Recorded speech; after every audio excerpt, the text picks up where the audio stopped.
खोल दो द्वार।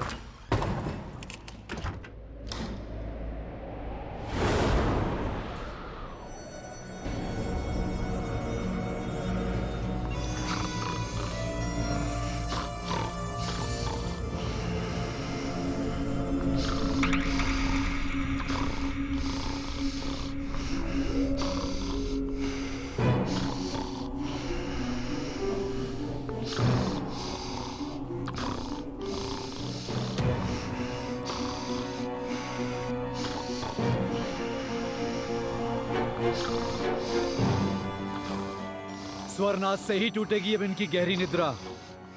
वाद्य यंत्रों को पिताश्री के कानों के समीप बजाओ।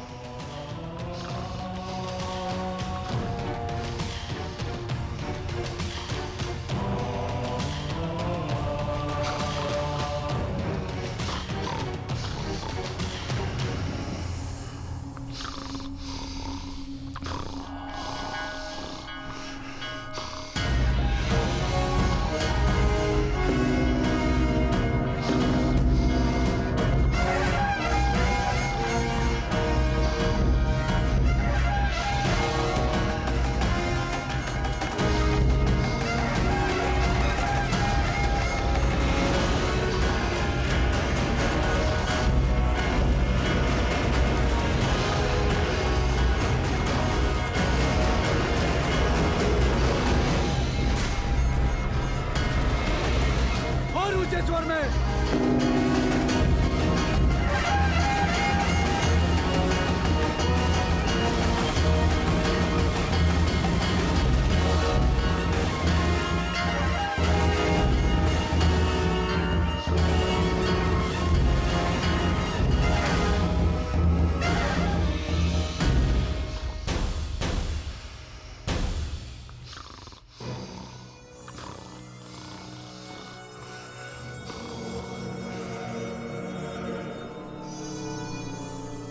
कदाचित तलवार की चुभन और चट्टानों का भार इन्हें उठा दे।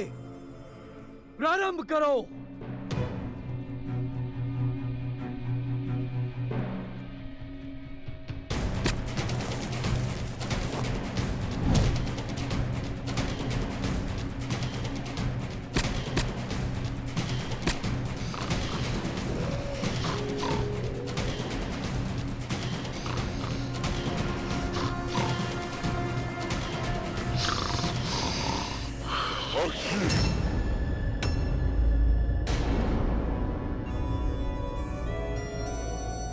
ठंडा जल डालो पिताश्री के मुख पर।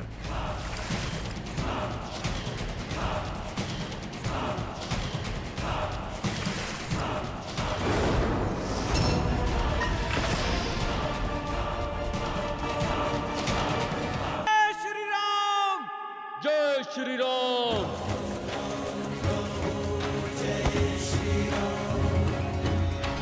राम राम कहु जय श्री राम, दशरथ नंदन राजा राम। राम नाम भजते हनुमान, अवध बिहारी राजा राम। हनुमान काका, अब अगला लक्ष्य क्या है? वहां विस्फोटक सामग्री है जिसका उपयोग निश्चित रूप से हमारे विरुद्ध ही किया जाएगा। चलो रावण को उसके ही सजाए व्यंजन का स्वाद चखाते हैं। लंका में हमने प्रवेश किया है, प्रकाश उत्सव तो बनता है।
केवल एक उपाय शेष है, कदाचित उससे बात बन जाए।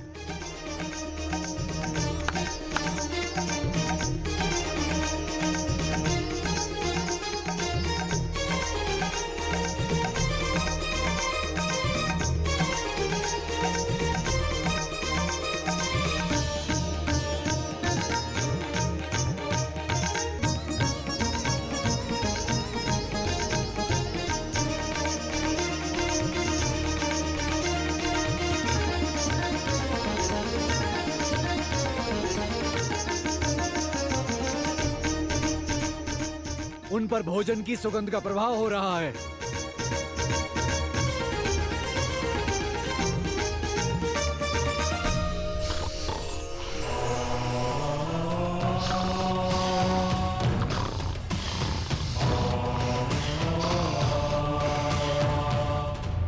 सदा शुभ समाचार लाते हो शार्दुल। क्षमा महाराज, परंतु मैं तो सदैव आपके ही आदेश का पालन करता हूँ महाराज। सब करके देख लिया, गीत संगीत, धुन तान, भोजन की मीठी सुगंध, किंतु आपके भाई की निद्रा है कि टूट ही नहीं रही। उसकी निद्रा को टूटना होगा, जागना होगा उसे। लंका भारी संकट में है। मुझे मेरे कुंभकर्ण की आवश्यकता है। प्रतीत होता है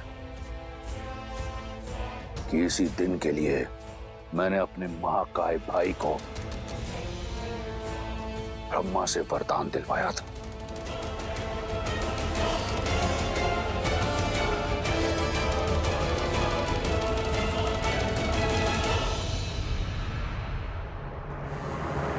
तुम वीर पुरुष, तुम पराक्रमी, तुम मर्यादा के हो स्वामी।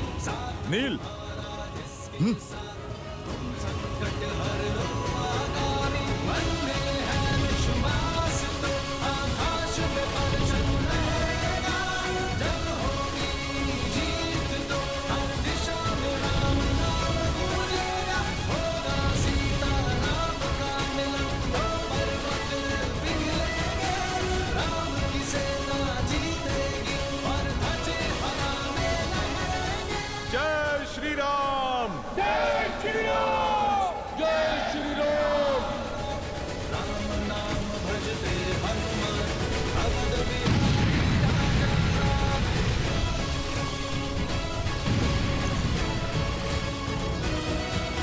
जाओ अपने घर परिवार को बचाओ, वो वानर लौट आया है, हाहाकार मचाने हैं।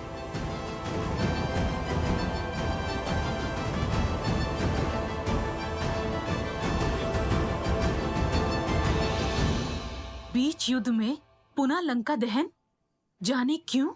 मेरे श्री राम युद्ध केवल रणभूमि में ही नहीं, मन भूमि में भी करना जानते हैं त्रिजटा। लंका दहन का निर्णय रावण के धैर्य को तोड़ने की नीति से लिया गया है। ऐसा समझो, लंकेश के अंत का आरंभ हो चुका है त्रिजटा।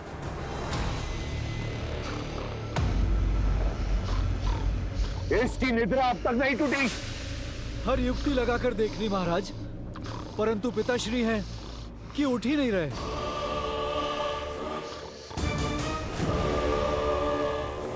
गज सेना को बुलाओ और चढ़ाओ इसकी देह पर।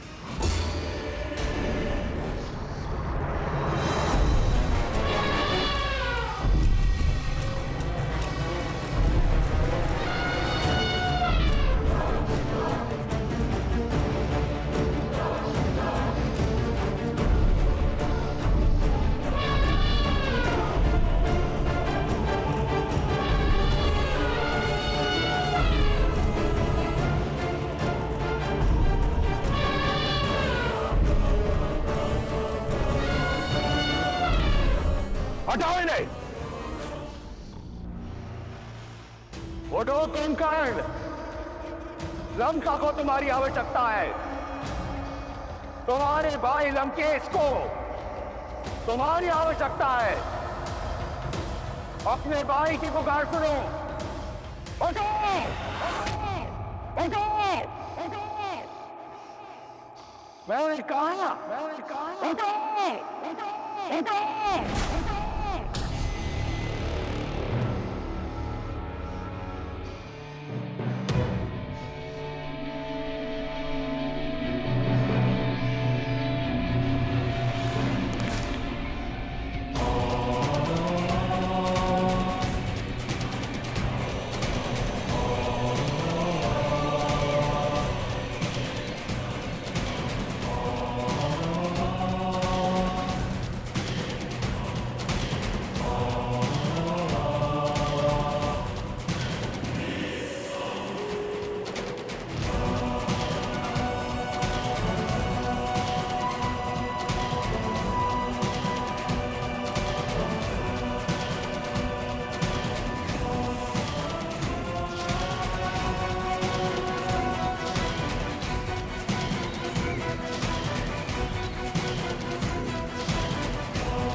बड़े भैया आप प्रणाम।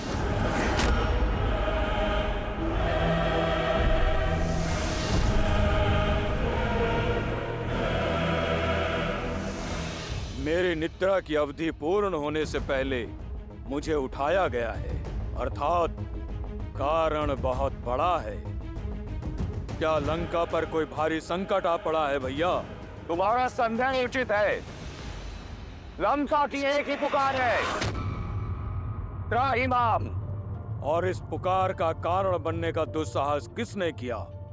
कौन है तीनों लोकों में जो मेरे भाई को इतना विचलित कर दे कि मेरे वरदान को भंग करके आपको मुझे उठाना पड़ा? एक वनवासी।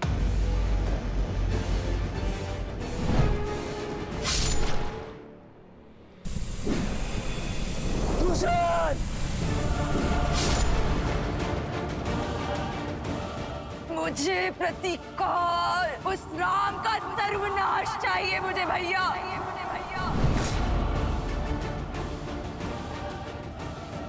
अब मैं तुमसे बलपूर्वक विवाह करूंगा।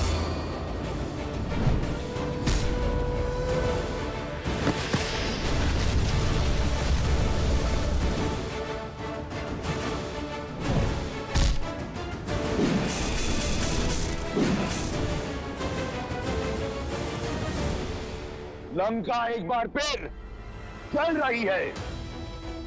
लंका और उसकी सेना भारी संकट में ग्रस्त है।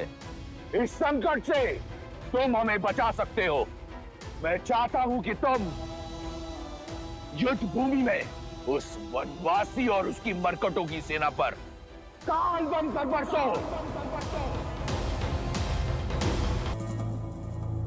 विभीषण कहाँ है भैया? नाम मत लो उस विश्वासघाती का। जिस समय मुझे उसकी आवश्यकता थी, वो मेरा साथ छोड़ उस वनवासी के चरणों में जा गिरा। कायरता और विश्वासघात की पराकाष्ठा है वो। तुम तो जानते हो, मुझे उस दुर्बल से कभी कोई आशा नहीं थी। और तुम प्रेम और विश्वास दोनों के आधार हो। सदैव मेरे साथ एक अडिग पर्वत के समान खड़े रहे हो। हर युद्ध में, हर स्थिति में सर्वदा मेरे साथ। और वो विभीषण उस वनवासी के गुण गाता है। जानते हो उसने क्या किया? लंका का हर भेद उस वनवासी के समक्ष खोल रहा है। लंका का भेदी है वो कायर। मैं आपकी बात को झूठ नहीं मान सकता भैया, किंतु ये सत्य भी नहीं नकार सकता कि विभीषण कायर तो नहीं, साहसी है। क्योंकि साहस धर्म का साथ देने में है। वो अपने धर्म के चलते ही इस पाले से उस ओर गए हैं। और मेरी दृष्टि में भी धर्म श्री राम के साथ है। सावधान कुंभकर्ण, अमर नहीं हो तुम। यदि मेरे शत्रु को श्री कहकर पुकारा तो मैं यही स्वयं तुम्हारे प्राण हर लूंगा। मैं यहां आया था ये सोचकर कि अगर एक भाई विश्वासघाती निकला तो क्या हुआ? मेरा कुंभकर्ण अब भी है मेरा साथ देने के लिए। परंतु देखो, तुम भी अपने भाई का साथ छोड़ उस राम के रंग में रंग गए। भैया, मैं तो सदा आपके साथ ही था और हूं, पर सत्य से मुंह नहीं छिपा सकता। क्या पर्याप्त लहू नहीं बह गया? शूर्पनखा का मान भंग हुआ, उसके पुत्र का वध हुआ। मेरे भाई खरदूषण, मारीच मामा, मेरे भतीजे अक्षय कुमार, वीर प्रहस्त, अनेकों शक्तिशाली राक्षस वीर काल की भेंट चढ़ गए। निर्दोष राक्षस सैनिकों से लेकर अबोध वानरों तक सबका संहार हुआ है। और अब तक आपके विचारों पर वासना का आवरण पड़ा है। किसी और की पत्नी को हथियाने का हट आप पर सवार है।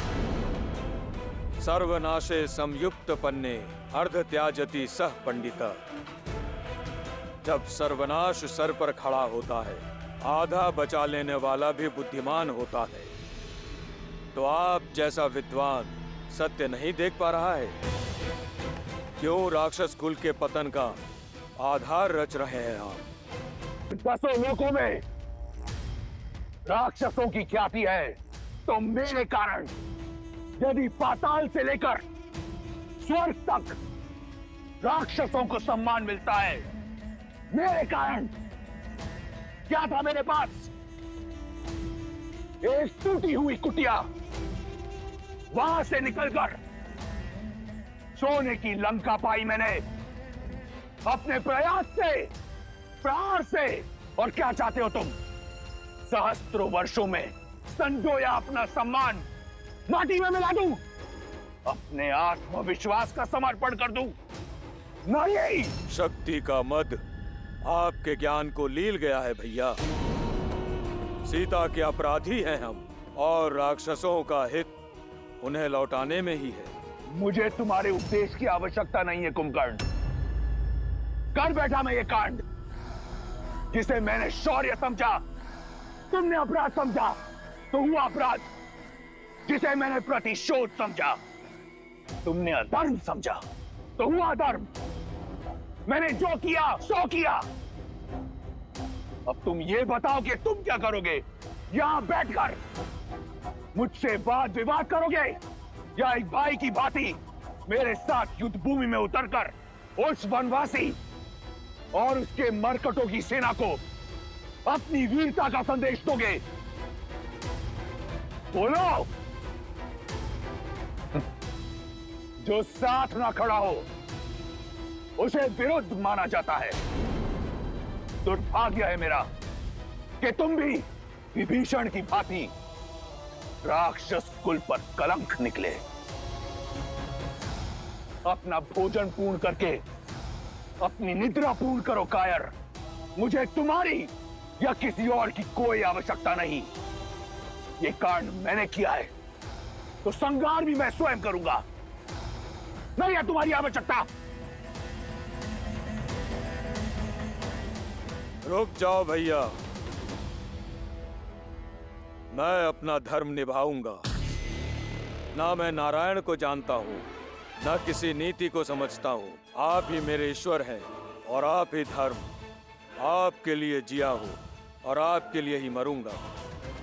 वरदान आपके लिए ही मांगा था और आप पर ही निछावर करूंगा। छोटे भाई के होते बड़े भाई को युद्ध भूमि में उतरना पड़े तो ये कलंक होगा। यदि आपकी इच्छा युद्ध है तो मैं अवश्य युद्ध करूंगा। आपके अधर्म का साथ देने के लिए नहीं, बल्कि अपने भाई और अपने राजा के सम्मान के लिए। जब तक मेरे शरीर में प्राण है, मैं राम और उसकी सेना पर काल बनकर बरसूंगा।